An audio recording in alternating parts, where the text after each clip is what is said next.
Innal hamdalillah nahmaduhu wa nasta'inuhu wa nastaghfiruhu wa natubu ilayh wa na'udzu billahi min shururi anfusina wa min sayyiati a'malina. Man yahdihillahu fala mudilla lahu wa man yudlil fala hadiyalah. Asyhadu an la ilaha illallah wahdahu la syarika lah wa asyhadu anna Muhammadan abduhu wa rasuluhu la nabiyya ba'dah. Ya ayyuhalladzina amanu taqullaha haqqa tuqatih wa la tamutunna illa wa antum muslimun. Fa in asdaqal hadithi kitabullah wa khairal huda huda Muhammadin sallallahu alaihi wasallam wa syarrul umuri muhdatsatuha wa kullu muhdatsatin bid'ah wa kullu bid'atin dhalalah wa kullu dhalalatin finnar. Ma'asyiral muslimin, usikum wa nafsi bitaqwallah faqad fazal muttaqun. Allah Subhanahu wa taala berfirman, "Wa ma arsalnaka illa rahmatan lil alamin." Tidaklah kami mengutus engkau wahai Muhammad kecuali sebagai rahmat bagi alam semesta. Sungguhnya rahmat Nabi sallallahu alaihi wasallam bukan hanya terkait dengan manusia, bukan hanya terkait dengan orang tua atau anak kecil ya, bahkan juga terkait dengan hewan dan bahkan juga dengan tumbuh-tumbuhan. Makanya di antara akhlak agung Nabi sallallahu alaihi wasallam, beliau mengajarkan kepada kita untuk berakhlak mulia terhadap hewan-hewan. Yang hewan-hewan tentunya tidak bisa berbicara, tidak bisa mengungkapkan apa yang mereka rasakan. Dalam satu hadis disebutkan, marra Rasulullah sallallahu alaihi wasallam bi ba'irin qad lahiqa dhahruhu bi batnihi. Rasulullah sallallahu pernah melewati seekor onta qad lahiqa dhahruhu bi batnihi, yaitu punggungnya sudah menempel dengan perutnya, itu saking kurusnya. Maka Rasulullah sallallahu berkata, ittaqullaha fi hadhil bahaim al-mu'jamah farkabuha salihatan aw kuluha salihatan. Maka kata Nabi sallallahu alaihi wasallam, bertakwalah kalian kepada Allah terhadap atau mensikapi hewan-hewan yang mu'jamah, yang tidak bisa berbicara. Hewan-hewan tidak bisa mengungkapkan isi hati mereka. Kalau mereka tersakiti, kalau mereka lapar, kalau mereka sakit, mereka tidak bisa mengungkapkan. Maka pemilik hewan-hewan tersebut harus bertakwa kepada Allah tatkala bersikap kepada hewan-hewan tersebut. Jangan sampai dibiarkan kelaparan sampai kurus hingga punggungnya menempel pada perutnya. Maka kata Nabi sallallahu alaihi wasallam, farkabuha salihatan, tunggangilah hewan-hewan tersebut jika hewan-hewan tersebut memang layak untuk ditunggangi, yaitu diberi makan yang cukup sehingga pantas untuk ditunggangi. Demikian juga wakuluha salihatan, berilah kalau ingin memakan hewan tersebut juga hendaknya diberi makan yang cukup sehingga layak untuk dimakan. Di sini Nabi beri perhatian atau peringatan agar kita memperhatikan uzur para hewan, mereka tidak bisa berbicara. Oleh karenanya kita harus mengerti kondisi hewan-hewan yang ada di bawah naungan kita. Demikian juga dalam satu hadis dari Rasulullah sallallahu alaihi wasallam, annahu marra ala qaumin wa hum wuqufun ala dawabin lahum wa rawahil. Rasulullah SAW melewati suatu kaum, mereka sedang nongkrong di atas hewan-hewan mereka, di atas unta-unta mereka. Itu mereka ngobrol tapi mereka sambil di atas hewan-hewan mereka. Apakah di atas kuda, apakah di atas unta, apakah di atas himar. Maka Rasulullah SAW ingatkan, kata Rasulullah SAW, irkabuha salimatan wada'uha salimatan. Ya, kalau kalian ingin naik, maka naiki mereka dalam kondisi hewan-hewan tersebut dalam kondisi baik. Dan kalau enggak, tinggalkan mereka. Wala tattakhiduha karasiya li ahadithikum. Jangan kalian jadikan hewan-hewan tersebut seperti kursi-kursi yang kalian duduki untuk kalian obrolkan di atas kursi-kursi tersebut. Maka Rasulullah SAW melarang, artinya kalau tidak perlu untuk ngobrol, jangan di atas hewan, karena hal itu menyebabkan kalian duduk lama di atas hewan dan ini melelahkan hewan-hewan. Ya. Kemudian dalam hadis yang lain Rasulullah SAW bersabda, "Iyyakum an tattakhidhu dhuhura dawabikum manabir." Janganlah kalian menjadikan punggung-punggung hewan-hewan kalian sebagai mimbar-mimbar. Ya, artinya jangan sampai seorang sengaja di atas mimbar, di atas hewan kemudian berceramah dengan waktu yang lama. Ya, benar Rasulullah SAW pernah ceramah di atas hewan cuma sebentar, seperlunya, bukan lama-lama, dan ini melelahkan hewan.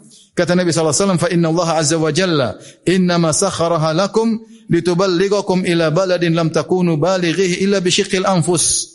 Sungguhnya Allah menundukkan hewan-hewan bagi kalian. Tujuannya adalah untuk bisa jadi tunggangan, kendaraan, mengantarkan kalian kepada negeri yang kalian sulit mencapainya tanpa ada kendaraan. Adapun untuk ngobrol, bukan untuk itu tujuan hewan diciptakan. Wa ja'ala lakumul arda fa 'alaiha faqdu hajatikum.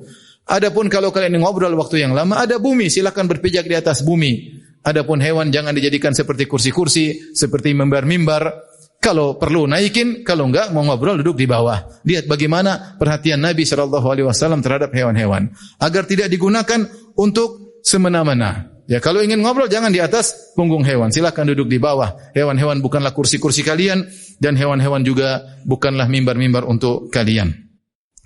Demikian dalam satu hadis Rasulullah SAW pernah masuk dalam suatu kebun milik seorang pemuda Ansar. Fa idza fihi jamalun, tiba-tiba dalam kebun tersebut ada seekor onta. Falamma ra'a an-nabiy sallallahu alaihi wasallam hanna wa dharifat aynahu. Tatkala onta tersebut melihat Nabi sallallahu alaihi wasallam, onta tersebut langsung mewek dan nangis di hadapan Nabi sallallahu alaihi wasallam dan keluarlah air mata dari kedua matanya. Dari jauh dia sudah nangis lihat Nabi sallallahu alaihi wasallam. Fa atahu Rasulullah sallallahu alaihi wasallam. Maka Rasulullah SAW pun datang mendekati hewan tersebut. Subhanallah, Rasulullah kasihan, Rasulullah SAW datang mendekati hewan tersebut.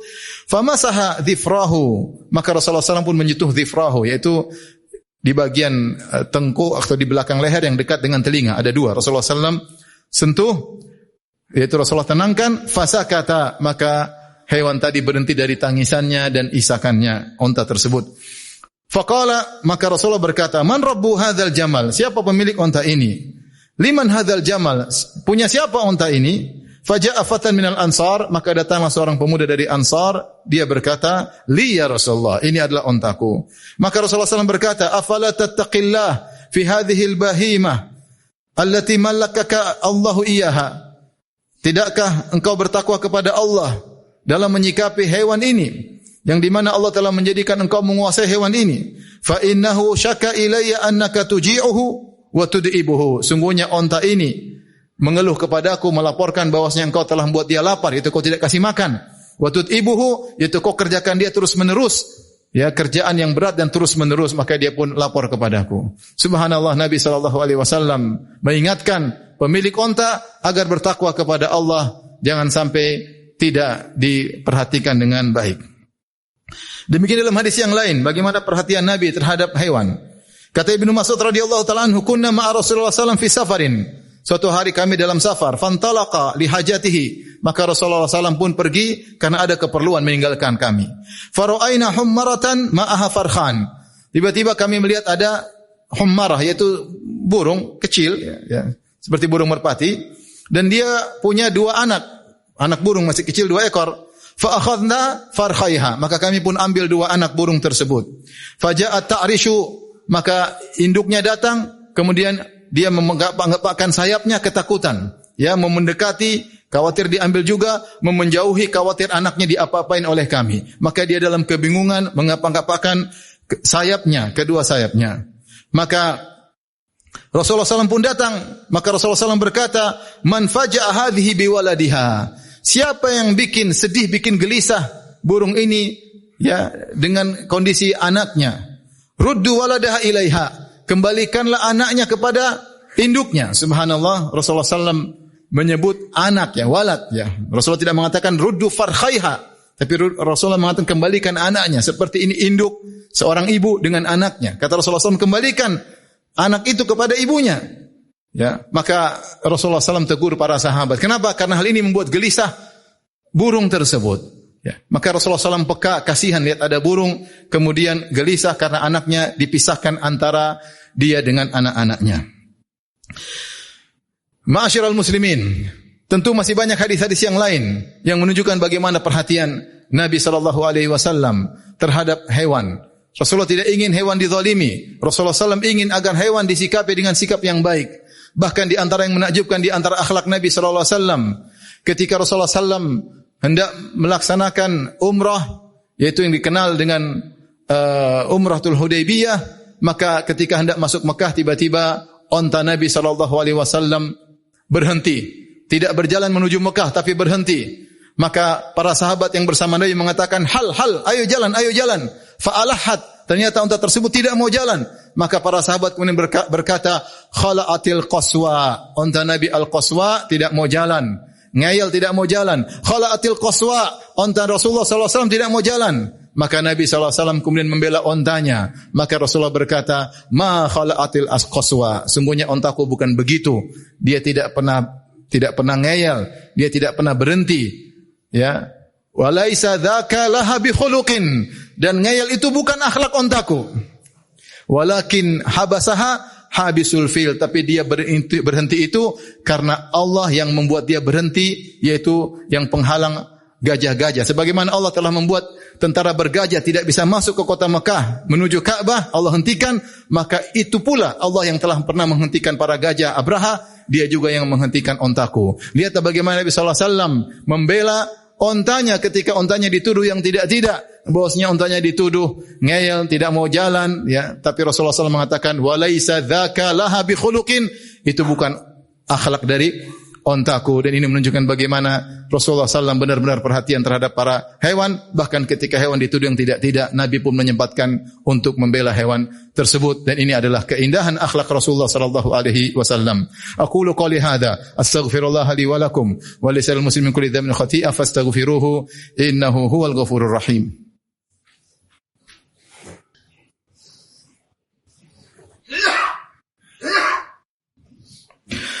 Alhamdulillahi ala ihsani wa syukru lahu ala taufiqihi wa amtinani. Asyhadu an la ilaha illallah wahdahu la syarika lahu ta'ziman li sya'nihi wa asyhadu anna Muhammadan abduhu wa rasuluhu da'ila ridwani. Allahumma salli alaihi wa ala alihi wa ashabihi wa ikhwani.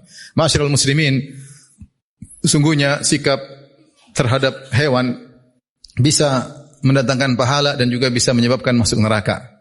Rasulullah SAW kabarkan tentang sikap baik terhadap hewan, ya, menyebabkan seorang wanita pezina diampuni oleh Allah Subhanahu wa taala. Kata Nabi sallallahu alaihi wasallam, "Bainama kalbun yutufi bi raqiyatin kada yaqtuluhu al-atash, idh ra'athu baghiyun min baghaya Bani Israil." Ketika ada seekor anjing yang kehausan kemudian muter-muter di sebuah sumur, dia tidak bisa ambil air karena tidak bisa masuk ke dalam sumur. Sampai-sampai dia pun menjilat-jilat thara, menjilat-jilat pasir karena kehausan. Tiba-tiba dilihat oleh wanita pezina dari Bani Israel, maka wanita tersebut kasihan, maka dia pun turun, maka dia lepaskan sepatunya, maka dia isi sepatunya dengan air, kemudian dia memberi minuman kepada anjing tersebut.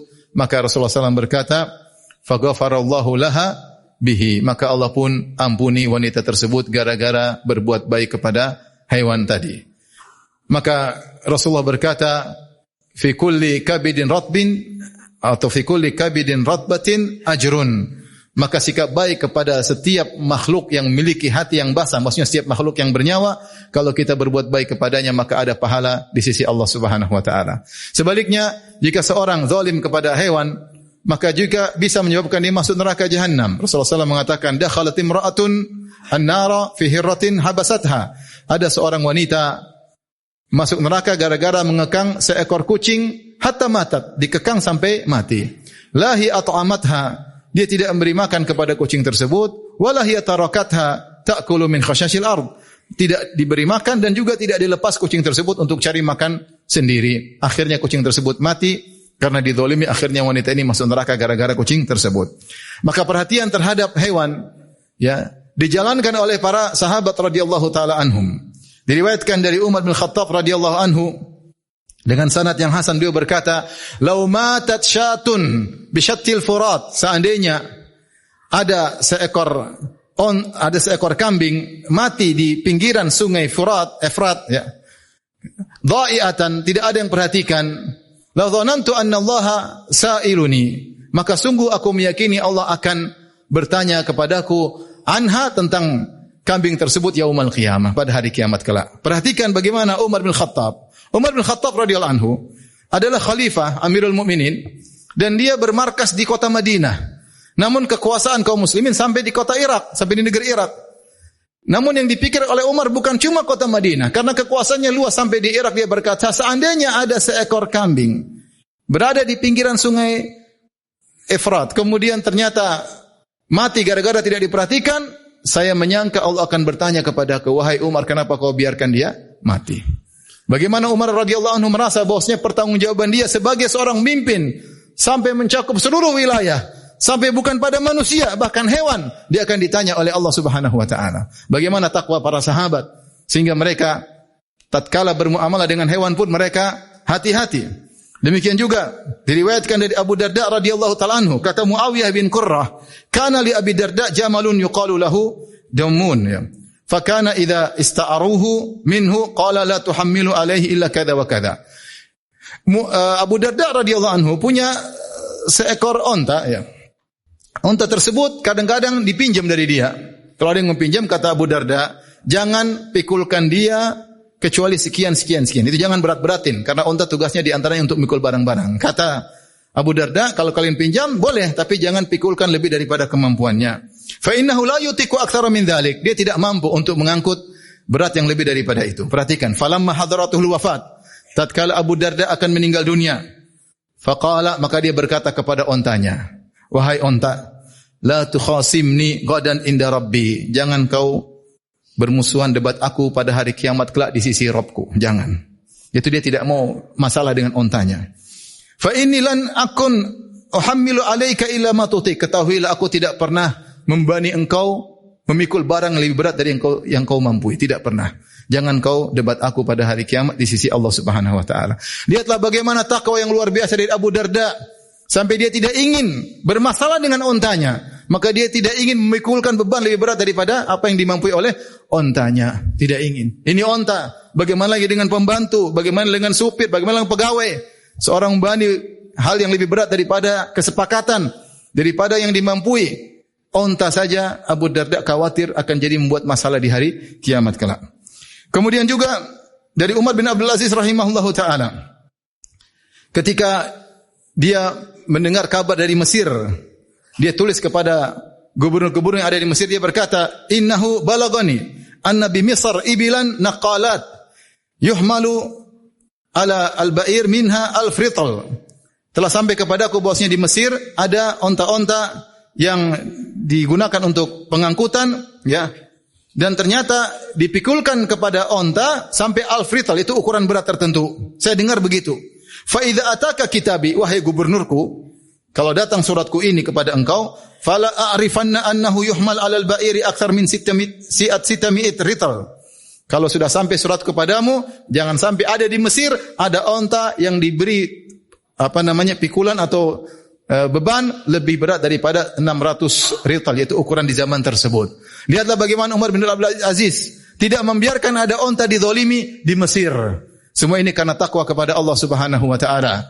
Oleh karena seorang dalam bermuamalah bertakwa kepada Allah, jadilah seorang yang rahmat bukan saja kepada manusia, tapi juga bahkan kepada hewan-hewan, semuanya adalah ciptaan Allah Subhanahu wa taala. Innallaha malaikatahu yusalluna 'alan nabi ya ayyuhalladzina amanu sallu 'alaihi wa sallimu taslima.